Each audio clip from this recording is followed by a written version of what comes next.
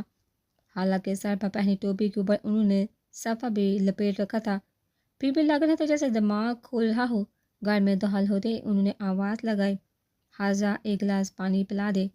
پانی لانے کا کہہ کر وہ رکے نہیں اور صحن کے آخری بنے دو کمروں میں سے ایک میں گھس کر اندر چارپائی پر بیٹھ کے بجلی کا تو کوئی وجود ہی نہیں تھا۔ وہ تکیے پر رکھا پنکھا اٹھا کر ٹوپی اور صفحہ سر میں رکھتے ہاتھ سے پنکھا جلنے لگے۔ چند لمحوں بعد ہی مولانی جی ہاتھ میں پانی کا گلاس لے کر آگے۔ انہوں نے مولانی جی کے ہاتھ سے گلاس لے لیا، منہ تک بھی لے گئے لیکن ہونٹوں سے نہیں لگا سکے۔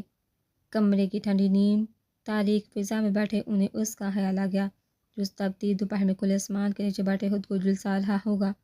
کیا بات ہے مولوی صاحب، آپ پانی کیوں نہیں پیتے؟ انہیں سوچ میں گم دیکھا انہوں نے ٹوکا تو مولوی عبدالخالق بڑبڑانے لگے، اسے بھی تو پیاس لگی ہوگی، اس کا بھی تو حلق سوکھتا ہوگا۔ کون مولوی صاحب، کس کی بات کر رہے ہیں؟ وہ ناسمجھی سے پوچھنے لگی، لیکن مولوی عبدالخالق جواب دیے بغیر باہر نکل آئے، مٹکے سے پانی جگ میں انڈیلا اور گلاس پکڑ کر دروازے سے نکل گئے۔ انہوں نے دور سے ہی اسے ٹنڈ منڈ درخت کے سائے میں بیٹھا دیکھ لیا تھا۔ اطمینان کا سانس لیتے انہوں نے اپنی رفتار بڑھا دی۔ وہ سر جھکا کر بیٹھا، انگلی سے زمین پر لکیریں کھینچ رہا تھا۔ جگ اور گلاس کے سامنے رکھتے ہوئے زمین پر بیٹھے تھے، اس کی تپش کا احساس ہوا۔ فوراً پیروں پر ہوتے ہوئے انہوں نے اسے دیکھا جو جھلستی ہوئی زمین پر اتنے اطمینان سے بیٹھا تھا جیسے ایئر کنڈیشن روم میں محملی نشست پر بیٹھا ہو۔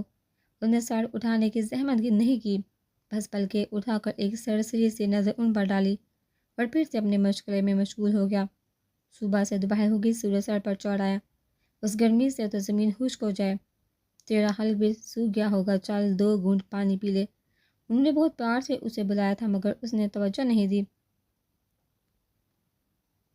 ظلم ہر حال میں برا ہے مگر اپنی ذات پر بدترین ہے، کیونکہ اپنی ذات پر رکھا جانے والا غم انسان کو بے حس بنا دیتا ہے، اور جو بے حس ہو جائے وہ انسان نہیں رہتا، آدمی ہو جاتا ہے۔ صرف آدمی ہونے سے جانمن ہونا بہتر ہے۔ اپنے مرتبے کو پہچان، صرف آدمی ہونا قبول مت کر۔ دل جلے انداز میں سے سمجھاتے ہیں انہوں نے پانی گلاس میں ڈالا اور گلاس ہاتھ میں لے کر اس کی طرف بڑھاتے ہوئے کہا، لے پکڑ اور خود پر قہر نہ توڑ۔ اس نے ایک نظر اس کے بارش چہرے کو دیکھا، پھر ان کے ہاتھ میں پکڑے گلاس کو اور گلاس ان کے ہاتھ سے لے لیا، مگر اس میں سے پانی پینے کے بجائے ہاتھ اونچا کر کے گلاس کو اتنا غور سے دیکھنے لگا جیسے وہ میٹل کا گلاس کانچ کا ہو جس کے شفاف پیندے سے وہ پانی کا معائنہ کر رہا ہو۔ کیا یہ پانی صاف بھی ہے یا نہیں؟ اس نے بہت عجیب سی حرکت کی۔ آہستگی سے گلاس الٹے ہوئے اس نے سارا پانی زمین پر گرا دیا۔ اس کے بعد گلاس نیچے رکھا اور اسی ہاتھ سے جگ اٹھا کر پانی گلاس میں انڈیلنے لگا۔ اس کے بعد گلاس کو اونچا کر کے زمین پر پانی گرا دیا اور پھر وہی حرکت دہرانے لگا۔ پھر تیسری بار اس نے جگ کی طرف ہاتھ بڑھایا تو مولوی صاحب چپ نہ رہ سکے۔ یہ تم کیا کر رہے ہو؟ آرزو کو ہاک کر رہا ہوں۔ وہ ان کی طرف دیکھا، بولا، پھر دوسرے ہاتھ میں گلاس اٹھا کر ان کی آنکھوں کے سامنے کرتے ہوئے کہا، یہ جستجو کا برتن ہے اور انسان اس برتن کو آرزو سے بھر دیتا ہے۔ اس نے بولتے ہوئے گلاس پانی سے لبالب بڑھا، مگر آرزو کی قسمت میں تکمیل نہیں۔ آرزو کی تقدیر ہے کہ ہاک ہو جاتی ہے اور جستجو کا برتن خالی رہ جاتا ہے۔ اس نے جگ رکھ کر گلاس سیدھے ہاتھ میں لیا، پھر ہاتھ اونچا کرتے ہوئے دھیرے دھیرے پانی زمین پر گرا دیا اور خالی گلاس کو دیکھتے ہوئے بولا، جتنی بار اس برتن کو بھرو گی اتنی بار خالی ہو جائے گا۔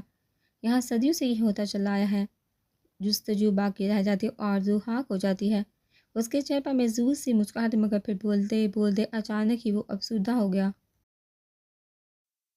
جستجو کا خالی برتن زیادہ وزندار ہوتا ہے۔ وہ گلاس کو دیکھتے ہوئے تاثر بڑی آواز میں بولا تھا، پھر جیسے اس کا دل اس اسکیل سے اچاٹ ہو گیا۔ گلاس زمین پہ لڑکتا پر جلال آباد میں گرج کا بولا، کیوں آتا ہے تو یہاں مت آیا کر۔ مولوی صاحب ذرا متاثر نہ ہوئے اور گہری نگاہوں سے اس کے بگڑے ہوئے چہرے کو دیکھتے رہے، پھر گمبھیر لہجے میں بولے، باہر کی آگ بس اس سے نہیں جلاتی جس کے اندر آگ لگی ہو۔ تیرے اندر کون سی آگ ہے؟ اس کی آنکھوں میں قہر کی جگہ کرپ نے لے لی اور وہ اپنے سینے کو مسلتے ہوئے بولا، یہاں عشق کی بٹی سلگ رہی ہے۔ اس کی آواز میں وہ آن تھی جیسے سچ مچ اس کا سینہ جل رہا ہو۔ پھر بے چارگی سے بولا، پر بجھنے پر اس کا دھواں نظر نہیں آئے گا۔ باہر آگ لگے تو شعلے بھڑکتے ہیں، دھواں اٹھتا ہے اور بربادی آنکھوں سے نظر آتی ہے، پر اندر آگ لگ جائے تو چنگاری بھی نہیں سلگتی اور سب کچھ خاک ہو جاتا ہے۔ کچھ باقی نہیں بتا اور کسی کو کانو کان خبر تک نہیں ہو پاتی کہ کیا کچھ تھا جو تباہ ہو گیا اور تم اس آگ پر پانی ڈالنے لایا ہے۔ وہ طنز سے بول کا مذاق اڑاتے لہجے میں کہنے لگا، مجھے جلا کہتا ہے، نادان تو خود ہے۔ اس آگ کو بجھانے آیا ہے جو جلتی ہی نہیں ہے، صرف جلاتی ہی نہیں ہے۔ تیز لہجے میں بولتا ہوا اچانک کھوس آ گیا، ہلکی آواز میں کہنے لگا، وہ کہتے تھے عشق وہ آگ ہے جو جلائے تو راکھ نہیں کرتا، فنا کر دیتا ہے۔ جا چلا جائے یہاں سے اور دوبارہ نہ آنا، یہاں فنا کا عمل جاری ہے۔ پھر انہیں نظر انداز کرتے وہ جنونی انداز میں انگلیوں کے ناخن سے زمین کھرچنے لگا اور پھر بھی بیٹھے اسے دیکھتے رہے کہ شاید وہ کچھ کہے، مگر وہ چپ ہی تھا۔ تو مولوی صاحب اللہ اکبر کہتے گھٹنوں پر ہاتھ رکھ کر اٹھ گئے۔ نور خدا کے لیے دن رات کا فرق مٹ گیا تھا۔ انہوں نے خود کو بے تحاشا کام میں الجھا لیا۔ ایسے میں دو گھڑی کی فرصت میسر آ جاتی تو خود بھی حیران ہونے لگتے۔ انہوں نے کب اس طرز پر زندگی گزارنا تھی۔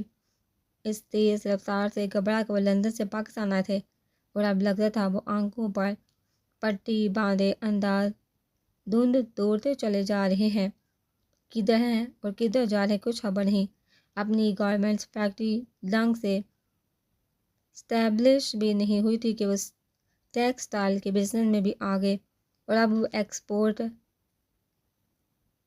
لیے پر تولتے کارپوریٹ میکٹر میں لوگ کہنے لگے تھے، نور خدا فاروقی ایک ہی جسم میں میدان پار کر لینا چاہتا ہے۔ کون جان پاتا کہ جو سودا انہیں چین نہیں لینے دیتا وہ تو کچھ اور ہی ہے۔ وہ تو خود کو ان یادوں سے بچانا چاہتے تھے جو ہر لمحہ ان کی گات میں رہتی تھی۔ گھر سے باہر تو فرار کے کئی راستے تھے، لیکن گھر میں قدم رکھتے ہی اس کی یادیں انہیں نرگے میں لے کر بے بس کر دیتی تھی۔ گھر لوٹنے کا خیال انہیں خوف زدہ کر دیتا تھا۔ وہ خود کو بے نام مصروفیتوں میں الجھائے رکھتے تھے، مگر گھر تو لوٹنا ہی پڑتا ہے۔ انہوں نے انٹرس کا دروازہ کھول کر اندر قدم رکھنا ہی تھا کہ نظر نہ چاہتے ہوئے بھی لاؤنج کے صوفے پر گئی۔ اس کی یادوں نے ان کی آنکھوں پر ملیحہ کے عکس کا پردہ ڈال دیا۔ اب انہیں دھوئیں کی دھندلی دیوار کی ضرورت نہیں رہی تھی۔ انہوں نے انگلیوں میں دبا سگریٹ مسل کر بجھاتے ہوئے ایک جانب اچھال دیا۔ ایک تم جو نہیں ہو تو لگتا ہے کچھ نہیں۔ اس عکس کو دیکھتے ہوئے انہوں نے ہر روز کی طرح یہ الفاظ دہرائے، پھر دروازے کے آگے پنے اسٹیپ پر بیٹھے اور دونوں ہاتھوں پر سر گرا دیا۔ صاحب بہت دیر گزر گئی تھی۔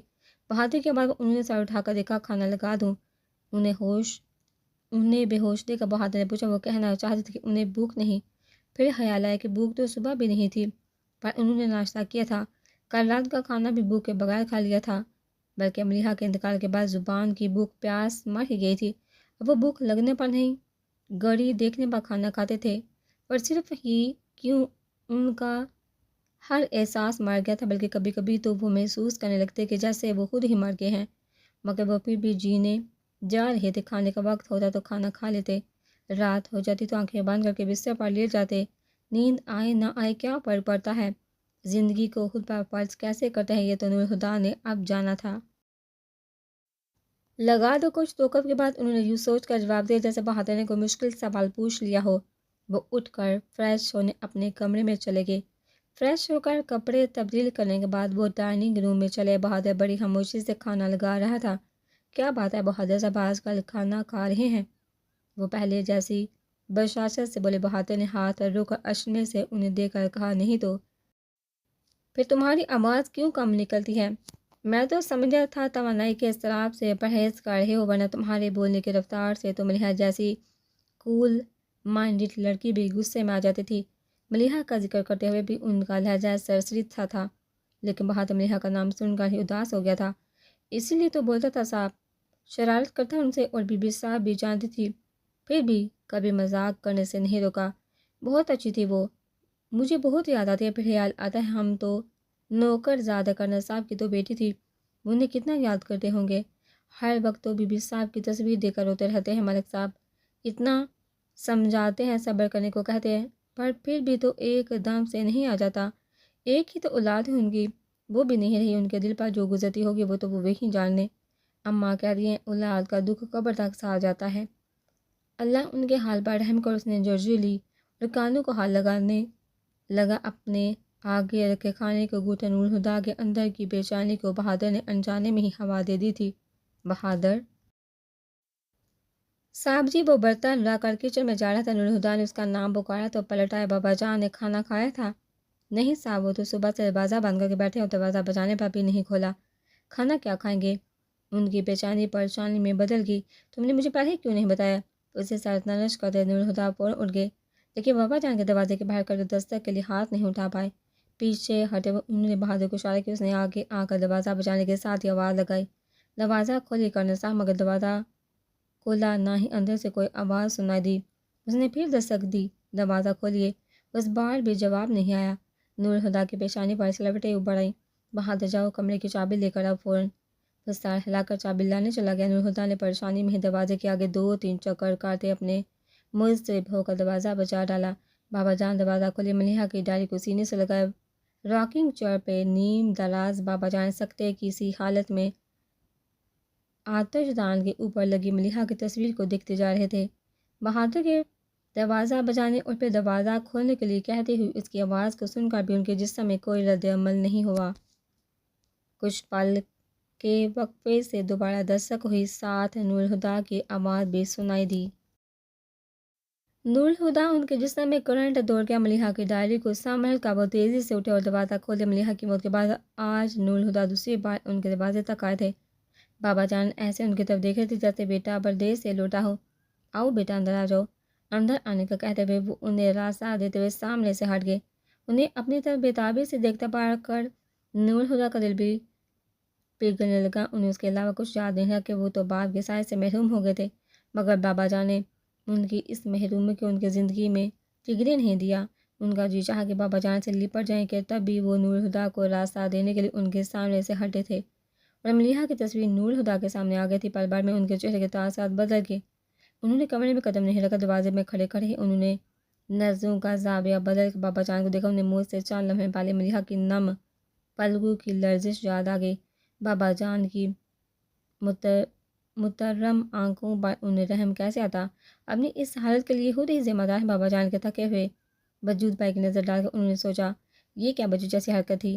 وہ بولے تو بات میں وہ نرمی غائب تھی جو کبھی ان کے لہجے کی پہچان ہوا کرتی تھی۔ کیا تم جانتے ہو نور الہدیٰ کہ کسی مجرم کو سزا دینے سے پہلے اس کا منہ کالا کر کے چوراہے پر کیوں گھمایا جاتا ہے؟ ان کی بات سن کر بابا جان عجیب سے لہجے میں بولے تھے۔ کچھ پل وہ نور الہدیٰ کی طرف سے کسی استفسار کے منتظر رہے، پھر کہا کیونکہ اپنے ماتھے پہ اپنے جرم کی سیاہی لے کر لوگوں کا سامنا کرنا سزا پانے سے بھی کٹھن ہے۔ آپ کے پچھتاوے کسی چیز کا مداوع نہیں کر سکتے۔ ان کی بات پر وہ تنفر سے بولے، جانتا ہوں یہی احساس و پچھتاوے کو اور بھی گہرا کر دیتا ہے کہ میں چاہے جان دے ڈالوں میری بیٹی کی جان واپس نہیں آئے گی۔ وہ تھکے ہوئے لہجے میں بولے، پھر ملتجیانہ انداز میں کہا، کیا تم مجھے معاف نہیں کر سکتے؟ نور الہدیٰ سرد لہجے میں بولے، میری معافی ملیحہ کی معافی سے مشروط ہے۔ جائیے جا کر اپنی بیٹی سے معافی مانگیے، اگر اس نے معاف کر دیا تو میں بھی معاف کر دوں گا۔ سر چکائے بابا جان بے بسی کی انتہا پر پہنچ گئے تھے۔ ایک بات اور، انگلی اٹھا کر نور الہدیٰ کہنے لگے، برائے مہربانی آئندہ اس قسم کی حرکت کر کے مجھے پریشان مت کیجیے گا۔ پھر ان کا رد عمل دیکھنے کے لیے وہ رکے نہیں۔ ان میں اتنی ہمت بھی نہیں تھی کہ وہ بابا جان کے کھنڈر ہوئے وجود کو ایک سیکنڈ بھی اور دیکھ پاتے۔ اپنے کمرے میں آ کر وہ چپل اتارے بغیر بیڈ پر گر گئے اور آنکھیں بند کر لی۔ آنسو ان کی آنکھوں کے کونوں سے نکل کر کن پٹیوں پر بہتے چادر میں جذب ہوتے گئے۔ محبتوں کا حسن اسی صورت قائم رہتا ہے جب یہ ہاتھ میں ہاتھ ڈالے ایک ہی سفر پر گامزن ہو، لیکن اگر محبتیں آپس میں نبرد آزما ہو جائیں تو بڑی تباہی لاتی ہیں۔ انہی معرکوں نے ملیحہ کی زندگی تباہ کی تھی اور اب نور الہدیٰ کے در پہ تھی۔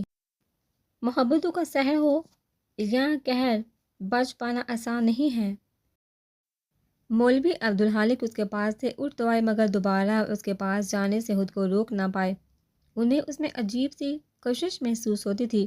اس کے لیے انہیں اپنے سینے میں باپ جیسا گداز محسوس ہوتا تھا، حالانکہ اس کا انداز ہنوز وہی تھا۔ کبھی تو وہ مولوی صاحب کو اس طرح نظر انداز کرتا جیسے ان کی موجودگی سے یکسر لائلم ہو، کبھی جنون میں چلانے لگتا اور کبھی مغمور سا جانے کیا بڑبڑاتا رہتا۔ مولوی صاحب نے کبھی اس کی کسی کیفیت میں دخل نہیں دیا۔ وہ ایک سامع کی حیثیت سے اس کے پاس آتے تھے اور اس کے بے ربط باتوں کو دھیان سے سنتے جیسے وہ کوئی اہم بیان دے رہا، اور اگر اس کا ایک بھی پوائنٹ مس ہو گیا تو گڑبڑ ہو جائے گی۔ پھر تنہائی میں اس کی باتوں کو سوچتے ہوئے الجھنے لگتے۔ اس کے ذہن میں پڑی گرہ کو کھولنے کے لیے کوئی صراحت آتا دکھائی نہیں دے رہا تھا، مگر وہ صبر کے ساتھ بڑے غیر محسوس انداز میں اپنی تلاش جاری رکھے ہوئے تھے۔ تو پھر آ گیا اس نے مولوی عبدالخالق کو دیکھا تو گورا لہجہ ایسا تھا جیسے کہہ رہا ہو، بڑا ڈھیٹ ہے۔ مولوی صاحب اس کے لہجے کو محسوس کر کے مسکرائے، کیا کرے دل لگ گیا ہے تیرے ساتھ، جب تک وہ 2 گھڑی تیرے ساتھ نہ بیٹھ جاؤں چین ہی نہیں پڑتا۔ صاف لگ رہا تھا وہ اس کی شکل دیکھ کر محسوس ہو رہے تھے۔ اس نے تب کا رخ پھیر لیا تو مولوی صاحب مسکراتے ہوئے بولے، بلکہ مجھے تو لگتا ہے تیرا بھی دل لگ گیا ہے۔ کہاں تو صحرا نوردی کو نکلا تھا اور اب 4 مہینے ہو گئے ہیں پر جہاں سے ہلنے کا نام ہی نہیں لیتا۔ میں دل لگا کر نہیں، تھک کر جہاں بیٹھا ہوں۔ اس کے لہجے میں درد بولنے لگا تھا۔ سکون کی تلاش میں ذرا ذرا چاند مارا مگر وہ تو جیسے کائنات میں ناپید ہو گیا ہے۔ پھر تلاش کا کیا فائدہ جب سکون ڈھونڈنے سے بھی نہیں ملتا؟ جو چیز ڈھونڈنے سے نہ ملے مانگ لینی چاہیے۔ ایک مہرہ جو ان کے ہاتھ آیا تھا تو مولوی صاحب نے بساط بچھانے میں دیر نہیں کی تھی۔ کس سے مانگو؟ اس نے پوچھا، ساتھ ہی ان کے متوقع جواب کو سوچ کر اس کی تیوریاں بھی چڑھ گئی۔ اللہ سے ان کے لہجے میں سکون تھا۔ اس کی آنکھیں آگ اگلنے لگی، جو مانگا وہ دیا نہیں، اب اور کیا مانگوں؟ اس نے بھپڑ کر کہا، پھر کرب سے آنکھیں میچ کر سر پیچھے دیوار کے تنے سے ٹکا دیا۔ پر میں تو اس پر بھی راضی تھا، کوئی شکایت نہیں کی۔ ہاں مگر وہ دونوں ہاتھ اٹھا کر سکون مانگا تھا، وہ بھی اپنے لیے نہیں ان کے لیے۔ پر اس نے کیا کیا؟ اس نے تڑپ کر آنکھیں کھولتے ہوئے گردن سینے سے ٹکائی اور سر کو دائیں بائیں جھٹکنے لگا۔ اب کبھی کچھ نہیں مانگوں گا، وہ بڑبڑایا، پھر جھٹکے سے سر اٹھا کر آسمان کو دیکھتا ہوا دھاڑنے لگا۔ تو سن رہا ہے، نہیں آؤں گا تیرے در پر، تجھ سے کچھ نہیں مانگوں گا، مجھے تم سے کچھ چاہیے بھی نہیں، میرا کوئی ناطہ نہیں تجھ سے۔ مولوی صاحب کو اس پر ترس آنے لگا۔ اور چلیے حکیم سے تو دشمنی نکال لی تو نے، اب تیرے زخم کیسے بڑھیں گے؟ مگر وہ ان کی طرف سے غافل ہو چکا تھا۔ مولوی صاحب ٹھنڈی سانس لے کر رہ گئے۔ اب چلتا ہوں اور دیکھ یہ کھانا رکھا ہے، جی کرے تو کھا لینا۔ پر خبردار جو تو نے اٹھا کر پھینکا، رزق کی بے ادبی ہوتی ہے۔ سائڈ میں رکھی ٹری کی طرف اشارہ کر کے وہ جس طرح سے بولے تھے لگ رہا تھا سائیں نے یہ کام بہت دفعہ کیا ہے۔ ایک اجڑی نظر اس کے سر پر ڈال کر اٹھ کے، پر دوسرے ایک دفعہ انہوں نے ٹرے کو اٹھا کر پٹکنے کی آواز سنی۔ انہوں نے پلٹ کر دیکھا، وہ چہبہ سہتے لیے کسی غیر مرئی نکتے کو گھور رہا تھا اور اس کے سامنے ٹرے کھانے سمیت الٹ پڑی تھی۔ انہوں نے بے بسی سے دیکھا، پھر ٹرے سیدھی کر کے وہ جتنا کھانا اٹھا سکتے تو اٹھا کر ٹرے میں ڈالا۔ اس کے بعد ادھر ادھر پڑے برتن سمیٹ کر ٹرے میں رکھے اور ناراضگی سے بولے، یہی کام کرنا ہے تو کل سے کھانا نہیں لاؤں گا۔ رہ بکا ہفا ہفا سے اٹھ کر چل پڑے، مگر اگلے دن وہ اپنے ساتھ کھانا لانا نہ بھولے تھے۔ ملک کے ایک نامور اور بااثر بزنس مین اقبال یزدانی کی طرف سے پی سی کے لاؤنج میں زبردست ڈنر کا اہتمام کیا گیا، جس میں شرکت کے لیے موصول ہونے والے دعوت ناموں کو شہر کے چوٹی بزنس مین اور پولیٹیشین اپنے لیے اعزاز سمجھ رہے تھے۔ اور کون نہیں جانتا کہ ایلیٹ کلاس ڈنرز پارٹی موقع کی مناسبت سے نہیں بلکہ موقع کی تلاش میں دی جاتی ہے۔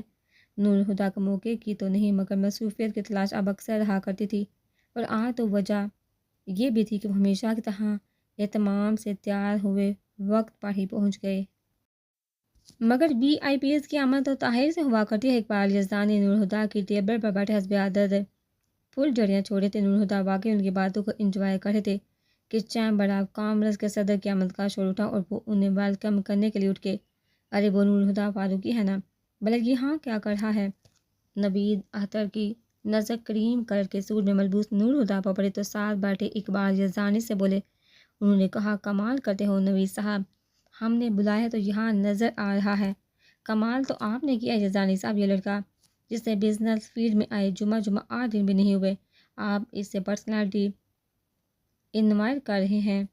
آپ اس سے پرسنلی انوائٹ کریں۔ اس کے لہجے میں، ان کے لہجے میں نور الہدیٰ کی تحقیر کے ساتھ ساتھ اقبال یزدانی کے لیے طنز بھی تھا، جسے محسوس کر کے بھی انہوں نے برا نہیں مانا بلکہ ہنس کر بولے، یہی سوچیے نوید صاحب، اگر ہم نے بلایا ہے تو اس لڑکے میں کچھ خاص بھی ہوگا۔ کیا خاص ہو سکتا ہے اس کل کے بچے میں؟ وہ بدستور طنز کر رہے تھے۔ خاصیت کی بات کی آپ نے تو کیا یہ خاصیت کم ہے کہ چیمبر آف کامرس کا صدر اسے اس کے نام سے جانتا ہے؟ وہ اپنی گفتگو بڑے انداز میں ان کے طنز کا جواب دے کر بولے تھے، اور اس برجستگی پر ایک زوردار قہقہ گونجا تھا۔ ساتھ والی ٹیبل پر بیٹھے لڑکے بآسانی اس کی گفتگو سے مستفید ہو رہی تھی، وہ بھی ان کے جملے پر مسکرانے لگے۔ اقبال انکل تو نور الہدیٰ سے بڑے امپریس لگ رہے ہیں۔ ایک نے مسکراہٹ روک کر تبصرہ کیا تو دوسری بولی،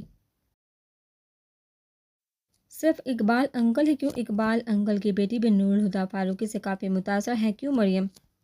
شرارت سے کہتے ہوئے اس نے ساتھ بیٹھی لڑکی کو ٹھوکا دیا، جس کی نظریں مستقل نور الہدیٰ پر جمی تھی۔ اپنی فرینڈز کی بات پر مسکراتے ہوئے اس نے کافی کا گھونٹ بڑا، پھر کپ نیچے رکھ کر دوبارہ نور الہدیٰ کو دیکھنے لگی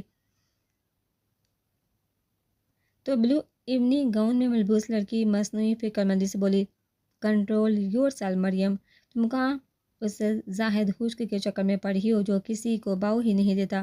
ویسے بھی سنا ہے موصوف لینڈ لارڈ ہیں اور یہ زمیندار قسم کے لوگ ذرا ٹیڑھے کھیر ہوتے ہیں۔ میں بھی یہ سوچ رہی ہوں، یہ شخص مجھے اس طرح سے اپنی طرف اٹریکٹ کیوں کر رہا ہے؟ شاید پاس جاؤں تو کچھ پتہ چلے۔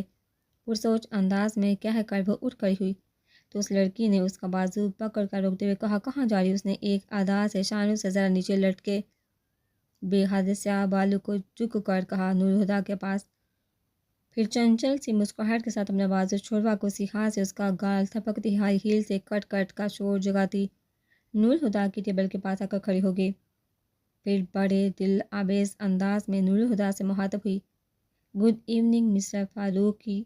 نور الہدیٰ اپنے ساتھ بیٹھے لوگوں سے باتوں میں مصروف تھے جو چونکہ اسی آنکھوں میں شوخی لیے زیر لب مسکراتی اپنا دائیں ہاتھ بڑھائے کھڑی تھی۔ نور الہدیٰ نے بیٹھے بیٹھے اس نے گڈ ایوننگ کہا اور اس کا کومل سا ہاتھ پل بھر کو تھام کر چھوڑ دیا۔ I am Maryam Yazdani, director of Iqbal Yazdani. وہ خود ہی اپنا تعارف کروانے لگی تو نور الہدیٰ نے ہلکی سے مسکراہٹ کے ساتھ آپ سے مل کر خوشی ہوئی۔ مجھے بھی خوشی ہوئی نور الہدیٰ۔ وہ ایک دم ہی مسٹر فاروقی سے نور الہدیٰ پر آ گئی، پھر بے تکلفی سے کہا، کیا ہم کچھ دیر بات کر سکتے ہیں؟ میرا خیال ہے ہم اس وقت بھی بات ہی کر رہے ہیں۔ ان کی بات پر وہ بے ساختہ ہنس پڑی۔ مجھے حاضر جواب لوگ پسند ہیں۔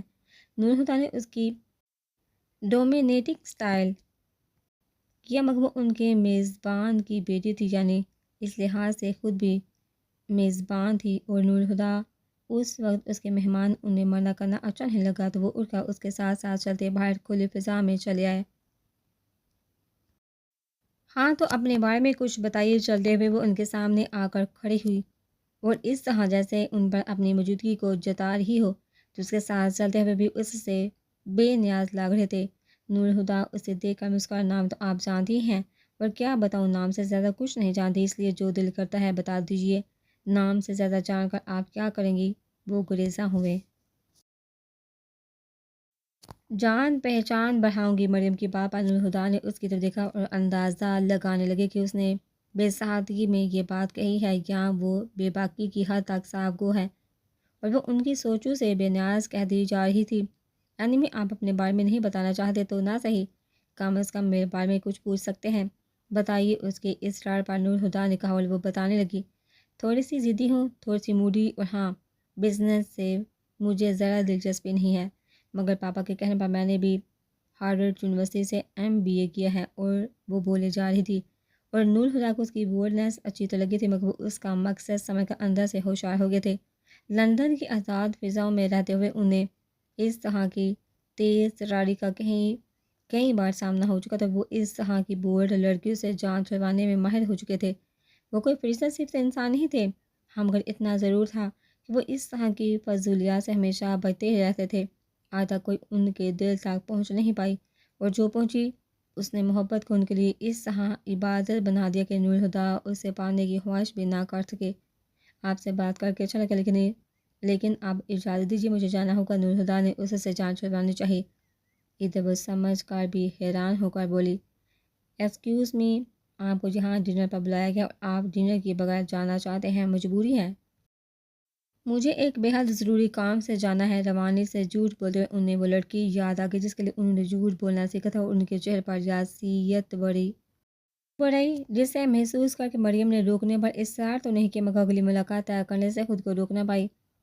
10 دن بعد نیو ایئر نائٹ ہے، تو ہم نیو ایئر نائٹ میں ملتے ہیں، ڈن کہہ کر اس نے وعدہ لینے کے لیے ہاتھ ان کی طرف بڑھایا۔ نور ہدا نے اسے دیکھا، پھر اس کا ہاتھ تھام کر بولے بائے، پھر فوراً ہی اس کا ہاتھ چھوڑ کر پلٹے اور اندر جا کے کسی اور کو اپنے جانے کی اطلاع دیے بغیر وہ پارکنگ کی طرف بڑھتے چلے گئے۔ مریم حیرت سے آنکھیں پھاڑے انہیں جاتا ہوا دیکھے تھی۔ اسے یقین ہی نہیں آیا کہ وہ اتنے آرام سے اس کی انسلٹ کر کے جا چکے ہیں۔ پھر ایک دم ہی اسے نور ہدا پر غصہ آیا اور وہ پیر پٹک کر اندر چلی گئی۔